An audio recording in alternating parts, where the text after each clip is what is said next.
नमस्कार. मी भाऊ तोरसेकर. तुम्ही बघत आहात प्रतिपक्ष. मित्रांनो, सध्या हरियाणाचे निकाल आल्यानंतर महाराष्ट्राच्या विधानसभा निवडणुकीच्या दृष्टीने सगळ्याच पक्षामध्ये धांदल धावपळ झालेली, हडकंप झालेला आहे. कारण हरियाणामध्ये जे अनपेक्षित निकाल सगळ्याच पक्षांना मिळाले. भाजपला नवी संजीवनी मिळाली आहे. महाराष्ट्रातल्या भाजपला जे नैराश्य आणि वैफल्यग्रस्तता आलेली होती, त्यातून महाराष्ट्रातला भाजप बाहेर पडलेला आहे. आपोआपच भाजप हा महायुतीतला मोठा पक्ष असल्यामुळे महायुतीमध्ये सुद्धा नवा चैतन्य पसरलेलं आहे. तर दुसरीकडे हरियाणातल्या काँग्रेसच्या अत्यंत लाजिरवाण्या पराभवामुळे, तुलनेने त्याला पराभव म्हणता येणार नाही, लक्षात घ्या. कारण यापूर्वीच्या पराभवापेक्षा काँग्रेसची ताकद वाढलेली आहे. काँग्रेसला 30 जागा होत्या, त्या 34-35 जितक्या झाल्या त्या वाढलेल्याच आहेत. त्याला किंवा मतांच्या टक्केवारीत सुद्धा काँग्रेसच्या भर झालेली आहे, वाढ झालेली आहे. त्यामुळे काँग्रेसचा पराभव झाला असं म्हणता येणार नाही. पण तरीही सरकारच बनवणार अशा मनस्थितीमध्ये आणि अवस्थेमध्ये हरियाणातले आणि एकूण देशभरचे काँग्रेसवाले वागत आणि बोलत होते. आणि त्यामुळेच हातातोंडाशी आलेला घास गेला म्हटल्यानंतर काँग्रेसमध्ये दारुण निराशा पसरली असेल तर नवलाची गोष्ट नाही. पराभव ही एक मानसिकता सुद्धा असते. तुम्ही खरोखरच पराभूत झालेले नसता, पण जेव्हा आपण पराभूत झालो तेव्हा आपण सगळं काही गमावलं असं वाटतं. तेव्हा तुमचा लाजिरवाणा पराभव झालेला असतो. आणि म्हणूनच हरियाणामध्ये काँग्रेसचं सरकार बनणार अशी हवा असताना तिथल्या मतदाराने जो काही चमत्कार घडवला, त्यामुळे महाराष्ट्रात आपलंच सरकार येणार म्हणून नाचणारे महाविकास आघाडीतले 3 पक्ष हादरून गेलेले आहेत. हादरून गेलेले. अजून मतदान झालेलं नाही, मतदानाच्या तारखा जाहीर झालेल्या नाहीत. तर शिवसेना, उबाठा आणि काँग्रेस पक्ष या दोघांमध्ये मुख्यमंत्री तुमचा की आमचा यावरून लठ्ठालठ्ठी सुरू झाली होती. लठ्ठालठ्ठी सुरू झाली होती.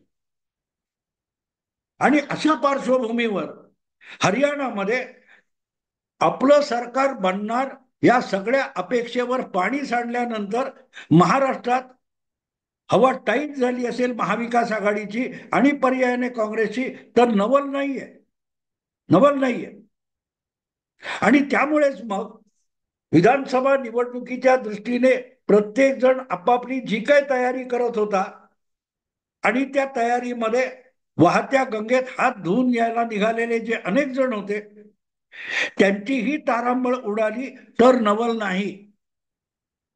तुम्हाला माहितीये की सध्या काँग्रेस आणि उबाटा शिवसेना यांच्यामध्ये मुख्यमंत्री कोणाचा, मुख्यमंत्री पदाचं नाव काय, आधी मुख्यमंत्री जाहीर करा, जागा वाटप यावरून हाणामारी चालू आहे. तिसरा जो महाविकास आघाडीतला पक्ष आहे ज्याचा नेता मुरब्बी राजकारणी आहे शरद पवार, हे मात्र असल्या जागा वाटपाच्या मारामारीत पडण्यापेक्षा किंवा मुख्यमंत्री पदाच्या दाव्यावर बोलण्यापेक्षा शरद पवार हे कुठल्या कुठल्या मतदारसंघात आपल्याला आपल्याकडचा चांगला उमेदवार उभा करता येतो, नाहीतर उधार उसनबारीचा उमेदवार आणून ती जागा आपल्याला जिंकता येईल ह्याचं गणित मांडून वेगवेगळ्या मतदारसंघातले आपल्याला हवे तसे विनेबल उमेदवार गोळा करण्याच्या प्रयत्नात शरद पवार आहेत. आणि मग शरद पवारांच्या गळाला कोण लागला वगैरे वगैरे चर्चा चालू असतात, बातम्या चालू असतात. शरद पवारांनी मोठा गेम केला, करेक्ट कार्यक्रम केला वगैरे वगैरे चालू असतो.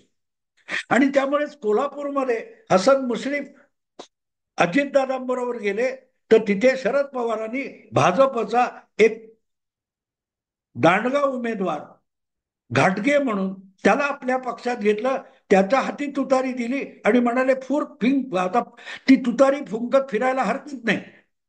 दुसरीकडे पुणे जिल्ह्यातल्याच आणि अगदी बारामती लोकसभा मतदारसंघातलाच इंदापूर म्हणून जो मतदारसंघ आहे, त्या मतदारसंघामध्ये भाजपचे हर्षवर्धन पाटील, जे काँग्रेसचे माजी आमदार आहेत, मंत्री आहेत, त्यांच्या घराण्यामध्ये राजकारणाची एक परंपरा आहे, अशा हर्षवर्धन पाटील यांना फोडून राष्ट्रवादी पक्षात आणलं. पण तिथेच एक मोठी गंमत झाली. हर्षवर्धन पाटील हे भाजपाचा साथ सोडणार आणि पवारांची तुतारी हाती घेणार याची चर्चा गेल्या 15-20 दिवसापासून चालू होती. आणि हरियाणा निकाल येईपर्यंत सुद्धा हर्षवर्धन पाटील यांना थांबावंसं वाटलं नाही. राजकारणामध्ये मित्रांनो एक फार महत्वाची गोष्ट असते, उतावळेपणा चालत नाही. शेवटच्या क्षणी जो विजय तुमच्या आवाक्यातला असतो तो एक क्षणापूर्वी तुम्ही पराभव मान्य केल्यामुळे हातचा निसटून जातो. हे अनेकदा झालेले. गेल्या वर्षभरापूर्वी छत्तीसगडमध्ये काँग्रेसच सरकार येणार हे भाजपवाले मान्य करत होते.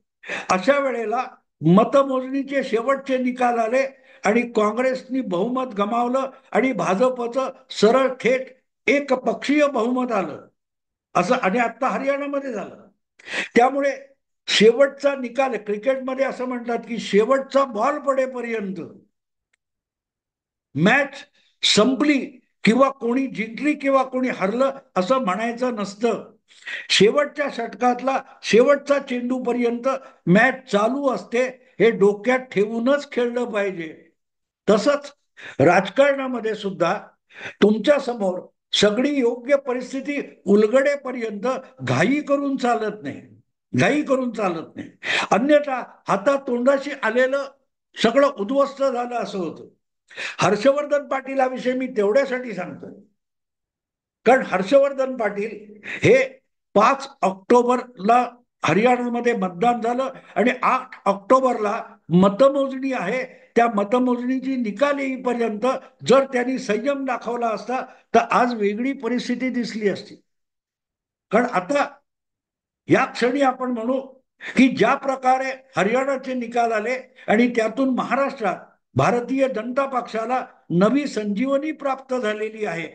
त्यामुळे परत एकदा महिन्याभरानंतर होणाऱ्या निवडणुकीत महायुतीत सत्तेवर येण्याची शक्यता आहे आणि मतदाराचा कौल महाविकास आघाडीच्या काँग्रेसच्या विरोधात जाऊन महाविकास आघाडीच्या विरोध जाऊन महायुतीलाच परत कौल मिळेल अशी एकूण चर्चा आणि डिबेट सुरू झालेली आहे.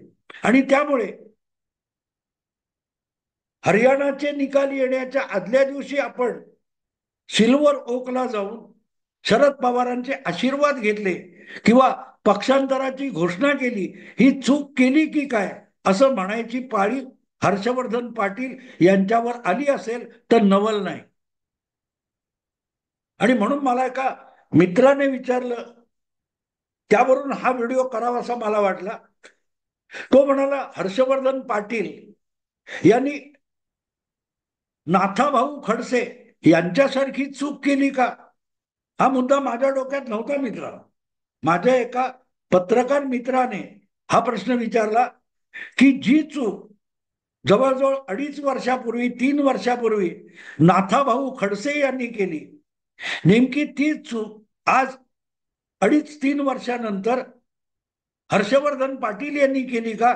तेव्हा माझ्या ते सगळ्या आठवणी उलगडल्या. तर नाथाभाऊंनी नेमकी चूक काय केली? तुम्हाला आठवत असेल तर साधारण 3 वर्षापूर्वी ज्या वेळेला उद्धव ठाकरे सत्तेत होते, मुख्यमंत्री होते आणि राज्यामध्ये महाविकास आघाडीचं सरकार होतं, तेव्हा राज्यपालांच्या नेमणुकीने 12 आमदार नेमले जाणार, ज्यांना निवडणूक न लढवता आमदारकी मिळू शकते, असे जे 12 आमदार नेमलेले असतात त्याची चर्चा चालू होती. आणि शिवसेनेला 4, शरद पवारांच्या राष्ट्रवादीला अखंड राष्ट्रवादी, अखंड शिवसेना यांना 4 आणि काँग्रेसला 4, अशा प्रत्येकी 4 लोकांना राज्यपालांच्या यादीत टाकायचं आणि विधान परिषदेचे आमदार करायचं अशी चर्चा होती. त्यामध्ये तुम्हाला माहिती आहे की आता तिसऱ्या आघाडीत गेलेले राजू शेट्टी आहेत, स्वाभिमानी शेतकरी संघटनेचे.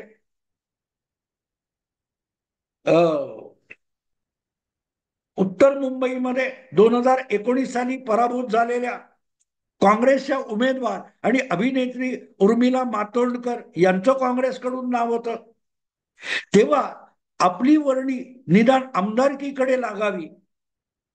भाजपमध्ये देवेंद्र फडणवीस आपल्याला काही कहू देणार नाहीत, काही करू देणार नाहीत म्हणून चिडचिड चिडचिड चिडचिड करत 5 वर्ष बसलेले नाथाभाऊ खडसे हे त्या राज्यपाल नियुक्त आमदारकीकडे आषाढभूतपणे बघत अचानक शरद पवारांचा आशीर्वाद घेत राष्ट्रवादी काँग्रेस पक्षात दाखल झाले होते.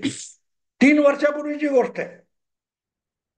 अतिशय वाजत गाजत खडसे यांनी आयुष्य ज्या पक्षामध्ये घालवलं त्या भारतीय जनता पक्षाला रामराम ठोकला आणि शरद पवारांच्या उपस्थितीत शरद पवारांचा आशीर्वाद घेत राष्ट्रवादी काँग्रेस पक्षामध्ये प्रवेश केला.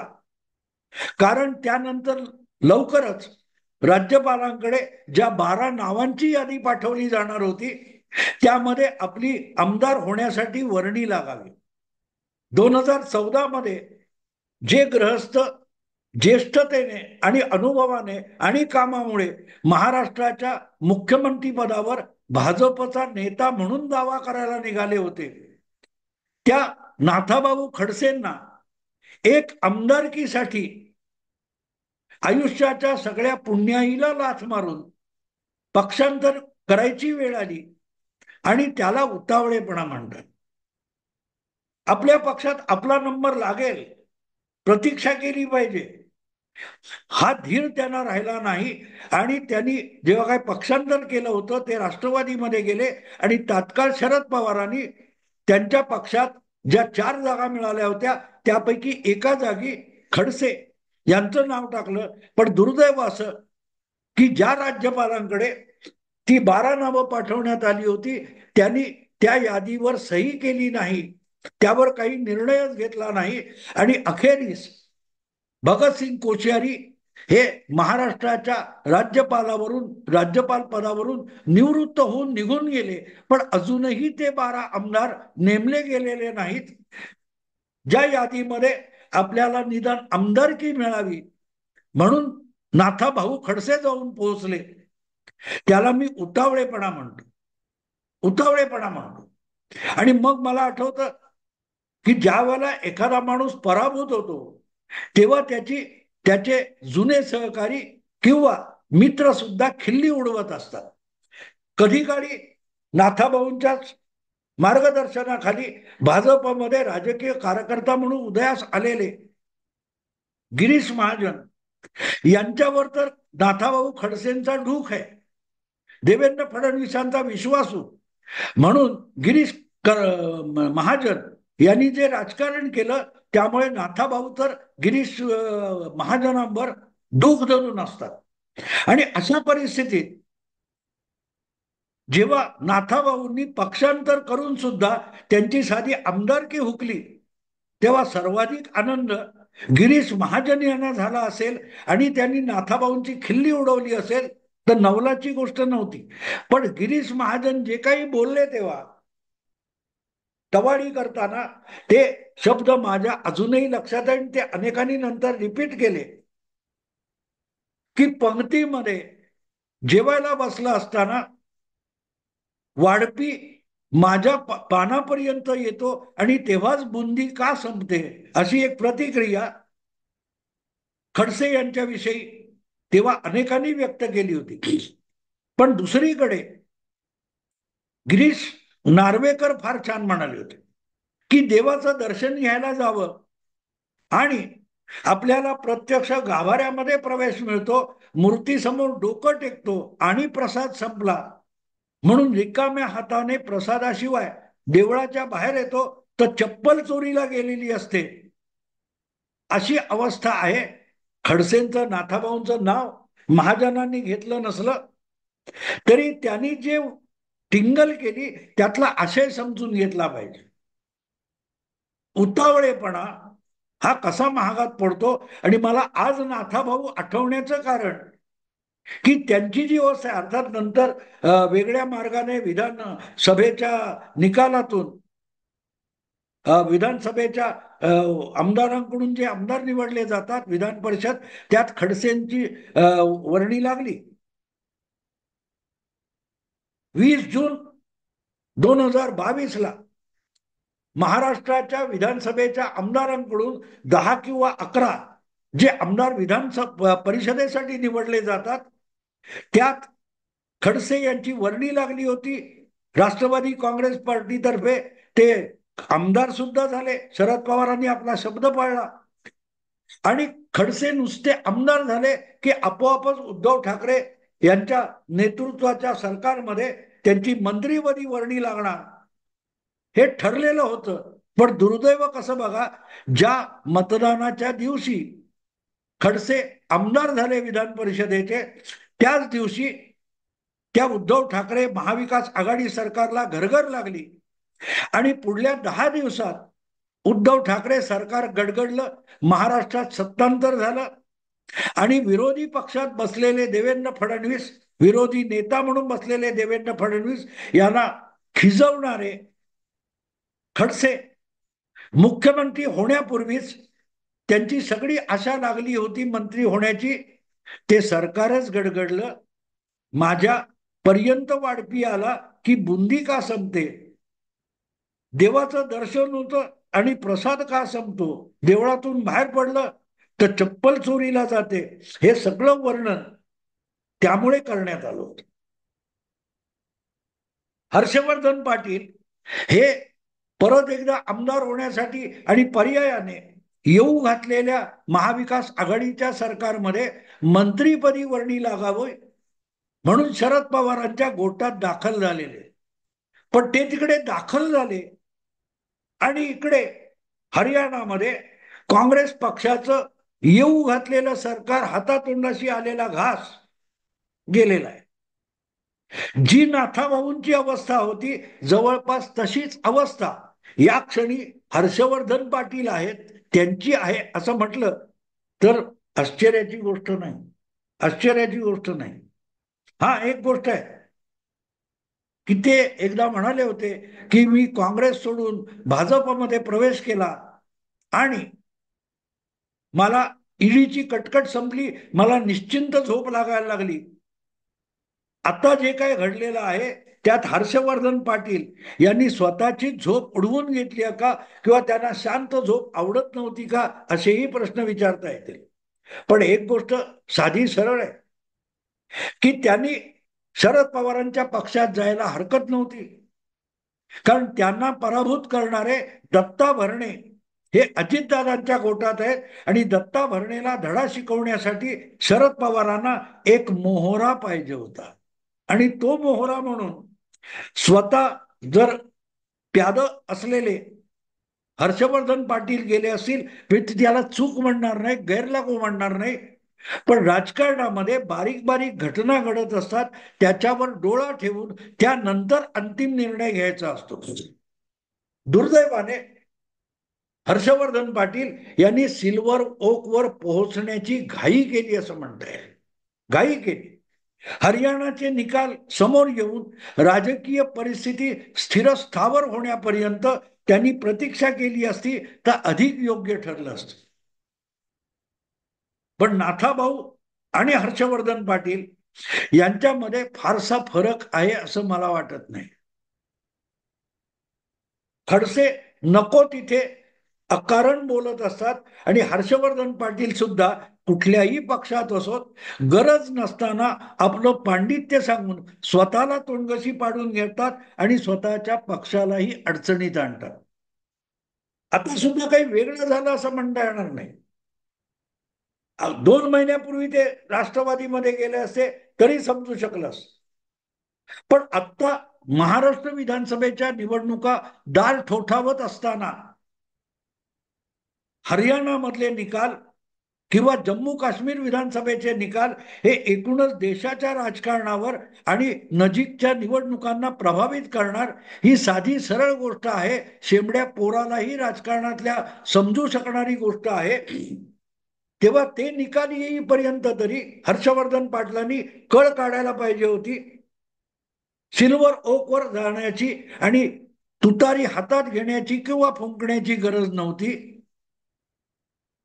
गंमत अशी आहे की खरोखरच हरियाणाचा इतका परिणाम होईल की नाही माहीत नाही. पण एक आहे, मरगळलेल्या भारतीय जनता पक्षाला एक नवी संजीवनी मिळालेली आहे. नवचैतन्य पर्यायाने महायुतीमध्ये पसरलेला आहे आणि त्यामुळेच शरद पवारांच्या पक्षाचं चिन्ह घेऊन इंदापूरमध्ये तुतारी फुंकून हर्षवर्धन पाटील विधानसभेत पोहोचतील किंवा नाही याची कोणी गॅरंटी देऊ शकत नाही. पण एक गोष्ट साफ आहे, एक गोष्ट साफ आहे, घाई झाली आहे, घाई झाली. महाविकास आघाडी सत्तेत येणार आहे दिसत होतं, ते चित्र अचानक अदृश्य झालेलं आहे. आणि महाविकास आघाडीत तारांबळ उडालेली आहे. आमच्या मालवणीमध्ये एक छान म्हण आहे, नगाऱ्याची घाय थै तुंतुण्याचा काय. तुमच्या पक्षाचे आणि आघाडीचे नेतेच भांबावलेले आहेत, त्यांनाच रस्ता सापडत नाहीये. तर हर्षवर्धन पाटील यांचं बोट पकडून कोण कुठे घेऊन जाईल. राष्ट्रवादी पक्षच दुभंगला तर बिचाऱ्या नाथाभाऊंना आमदारकी मिळाली, पण मंत्रीपद कसं मिळायचं. नेमकी तशीच काहीशी अवस्था आज हर्षवर्धन पाटील यांनी स्वतःची करून घेतली आहे. बघू आता पुढे काय होतं. आवडलं लाईक करा, शेअर करा, प्रतिपक्षाला सबस्क्राईब करा. नमस्कार.